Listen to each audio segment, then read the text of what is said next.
Psalm 78. Give ear, O my people, to my law. Incline your ears to the words of my mouth. I will open my mouth in a parable. I will utter dark sayings of old, which we have heard and known, and our fathers have told us. We will not hide them from their children, shewing to the generation to come the praises of the Lord, and his strength, and his wonderful works that he hath done. For he established a testimony in Jacob, and appointed a law in Israel.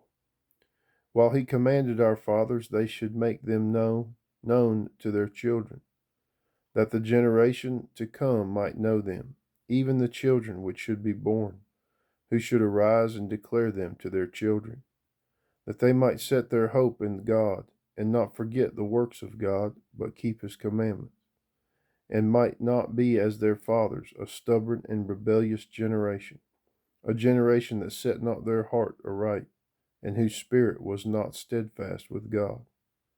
The children of Ephraim, being armed and carrying bows, turned back in the day of battle. They kept not the covenant of God, and refused to walk in his law, and forgat his works, and his wonders that he had shewed them. Marvelous things did he in the sight of their fathers, in the land of Egypt, in the field of Zoan. He divided the sea and caused them to pass through. He made the waters to stand as an heap. In the daytime also he led them with a cloud, and all the night with a light of fire. He clave the rocks in the wilderness, and gave them drink as out of the great depths. He brought streams also out of the rock, and caused waters to run down like rivers. They sinned yet more against him by provoking the Most High in the wilderness. They tempted God in their heart by asking meat for their lust. Yea, they spake against God. They said, Can God furnish a table in the wilderness? Behold, he smote the rock, that the waters gushed out, and the streams overflowed. Can he give bread also? Can he provide flesh for his people? Therefore the Lord heard this and was wroth. So a fire was kindled against Jacob, and anger also came up against Israel, because they believed not in God, and trusted not in his salvation, though he had commanded the clouds from above, and opened the doors of heaven, and had rained down manna upon them to eat, and had given them the corn of heaven. Man did eat angels' food. He sent them meat to the full. He caused an east wind to blow in heaven, and by his power he brought in the south wind. He rained flesh also upon them as dust, and feathered fowls like as the sand of the sea. And he let it fall in the midst of their camp round about their habitations. So they did eat, and were well filled, for he gave them their own desire. They were not estranged from their lust, but while their meat was yet in their mouths, the wrath of God came upon them, and slew the fattest of them, and smote down the chosen men of Israel. For all this they sinned still, and believed not for his wondrous works. Therefore their days did he consume in vanity, and their years in trouble. When he slew them, then they sought him, and they returned and inquired early after God. And they remembered that God was their rock, and the high God their Redeemer.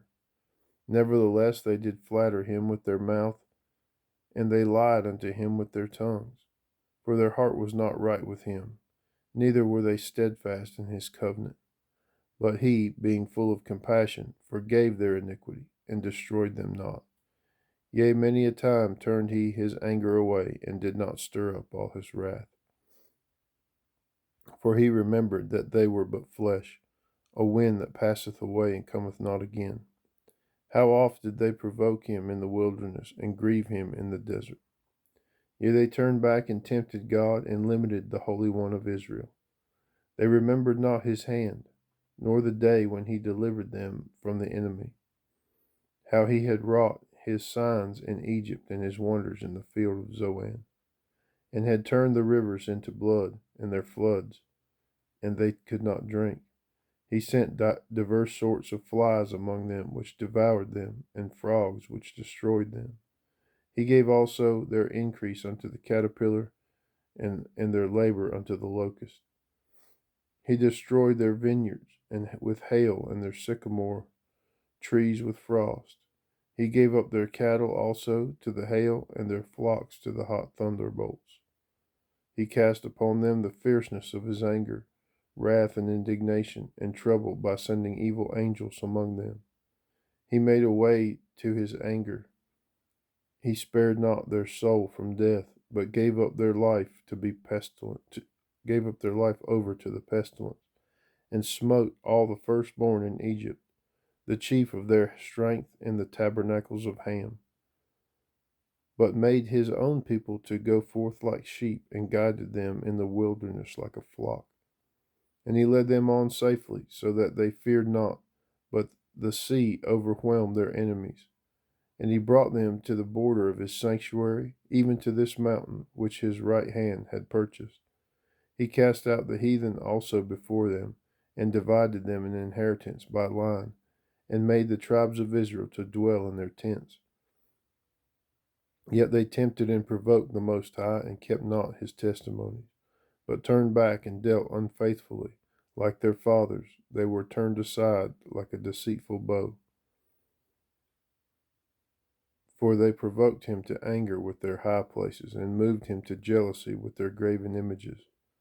When God heard this, he was wroth and greatly abhorred Israel, so that he forsook the tabernacle of Shiloh, the tent which he placed among men, and delivered his strength into captivity, and his glory into the enemy's hand. He gave his people over also unto the sword, and was wroth with his inheritance. The fire consumed their young men, and their maidens were not given for marriage. Their priests fell by the sword, and their widows made no lamentation. Then the Lord awakened as one out of sleep, and like a mighty man that shouteth by reason of wine. And he smote his enemies in the hinder parts. He put them to a perpetual reproach. Moreover, he refused the tabernacle of Joseph, and chose not the tribe of Ephraim, but chose the tribe of Judah, the Mount Zion which he loved. And he built a sanctuary like high places, like the earth which he hath established forever. He chose David also his servant, and took him from the sheepfolds. From among the ewes, great with young, he brought him to feed Jacob his people, and Israel his inheritance. So he fed them according to the integrity of his heart, and guided them by the skillfulness of his hands.